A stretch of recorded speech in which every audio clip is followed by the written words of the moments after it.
Hey guys, welcome back or welcome to my channel. My name is Sarah and it's lovely to have you here. Today's video is going to be my December wrap up. I have been away in America, so usually I like to post this video before I do my TBR video just because it's just a nice way to bring in the next month. But obviously I was in America during November, so I couldn't really film whilst I was there, but I did film the trip and that will be the upcoming video after this one, so look out for that one. But I'm going to share with you guys what I read this month, and like I did last month, I did the thing where I kind of summarized my reading month before going into depth of what I actually read. So I thought it'd be fun to continue to do that. All in all, I read 5 books this month. One of them was from my TBR video. I know, funny enough, the TBR prompts this month were not my forte for some reason. For me, I'm not too fussed about the fact that I didn't complete as many of my TBR books as I did last month, purely because a TBR prompt book list allows me to kind of, as a mood reader, have a smaller options of books to pick from, if that makes sense. So instead of having an entire bookshelf and it being very overwhelming, I kind of like have 5 or 8 books laid out in front of me, and it's like, well, which one out of these ones really spark my interest, and if none of them do, then I go to my bookshelf. So I read one, and before I left for America, I downloaded a lot of my TBR prompt books onto my Kindle, so I did have them with me. I just didn't necessarily get around to it. So out of the 5 books I read, 4 of them were part of a series and 1 of them was a standalone. Then in terms of genres, 3 of them were fantasy. I had a big fantasy month. 1 of them was a thriller and 1 of them was a historical fiction. So I actually read 0 romances, which is crazy. Usually I'd chuck one in here and there, but I have not. And if this was me like at the start of the year, I would have been shocked. Like, for me to pick up more fantasy than romance is just mind-blowing to me, but as I'm reading more and expanding my genre choices, it just makes sense. Let's get into what I actually read. I don't have any of the physical copies at the moment because, as you can see with my background, we just moved, so all my books are in boxes because we are going to IKEA on the weekend to get some more bookshelves. So I will again be vlogging that, obviously, so look forward to that. But for now, we're just gonna have the book on the screen and you can just imagine me holding it. The first book I read for this month was Throne of Glass. Now with this series, there are so many ways you can read it, and I feel like it is so difficult to choose one, particularly when you've never read the series before and you don't want to stuff it up and you want to make it as enjoyable for yourself as possible. So basically the series starts with Throne of Glass. That was the first book written. However, I think 2 years later, Sarah J Maas published Assassin's Blade, which is kind of the prequel to the whole series and gives you that background information.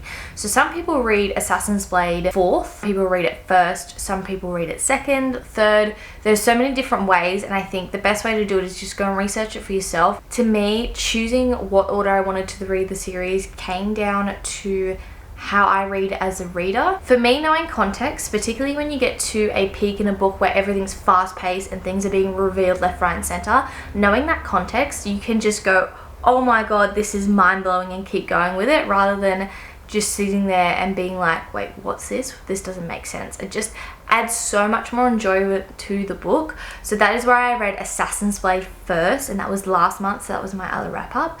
And so this month I read Throne of Glass, and I am so glad I finished the 2 books. I feel so accomplished already because I started Throne of Glass ages ago, left it because I did not really get into it. Here's the other thing I'm going to add into it. I felt in Throne of Glass there were so many little innuendos thrown into it that were directly linked to Assassin's Blade. So when I picked up Throne of Glass the first time, there's a quote that she says, it's like, I am Selena Sardathian, I am strong, or something along those lines. I can't remember the actual quote itself.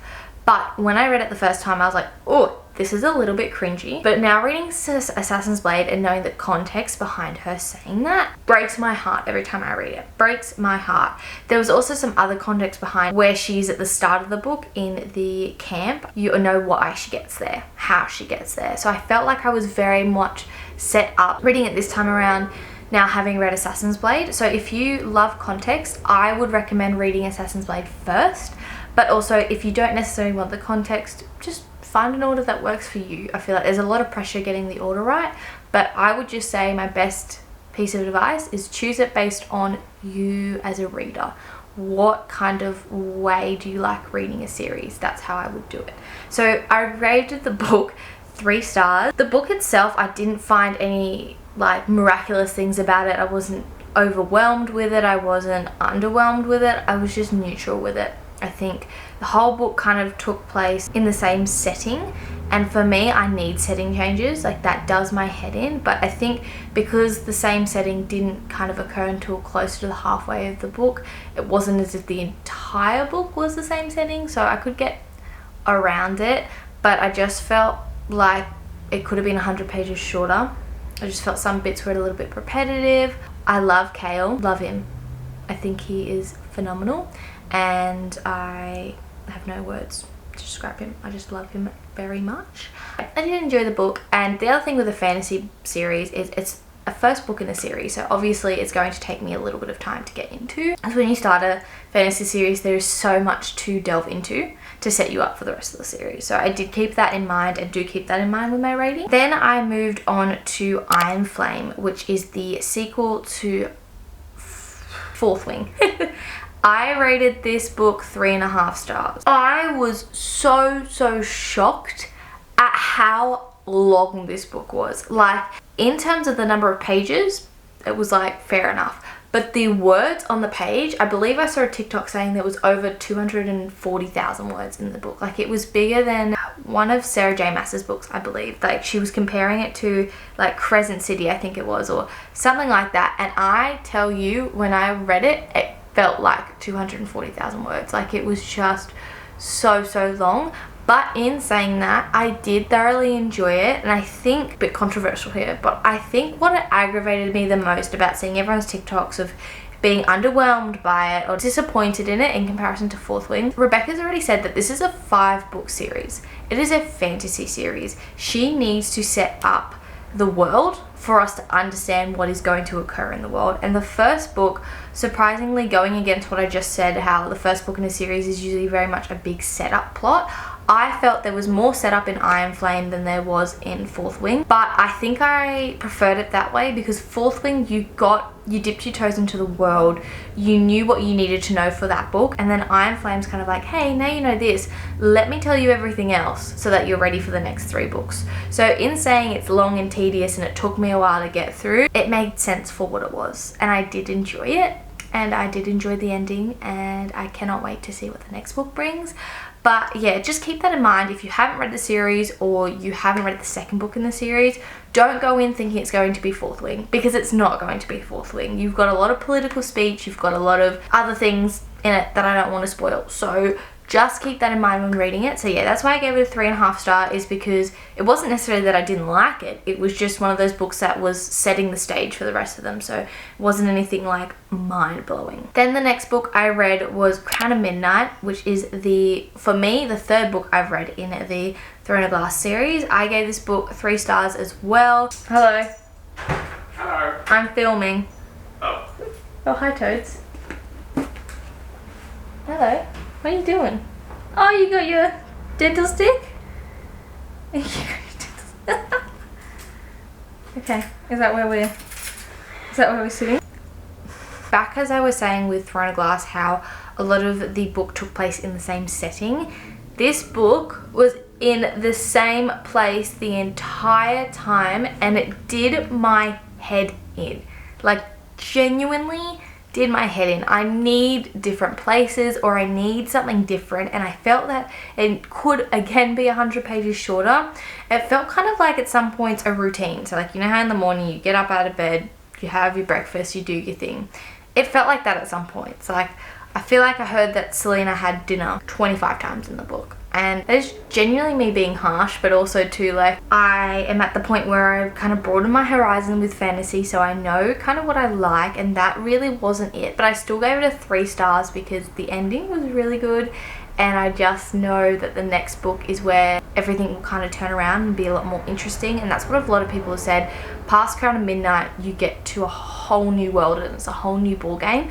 So I think that's why I know to hold out and just keep going with it. But at the moment, Akatar is still my favorite series from her, but that doesn't mean Throne of Glass can't make a comeback. We don't know. Moving away from fantasy now, the next book I read, which was an anticipated read for me, was Lessons in Chemistry by Bonnie Garmus. This book is a historical fiction book. It follows a woman named Elizabeth Zott, who is a chemist, and her world in the 1960s and how it was hard to being a woman, the struggles of being a woman, the lack of consideration about being a woman, all the things that come with being a woman. And I thoroughly enjoyed this book. I gave this book 4 stars. It was beautifully written.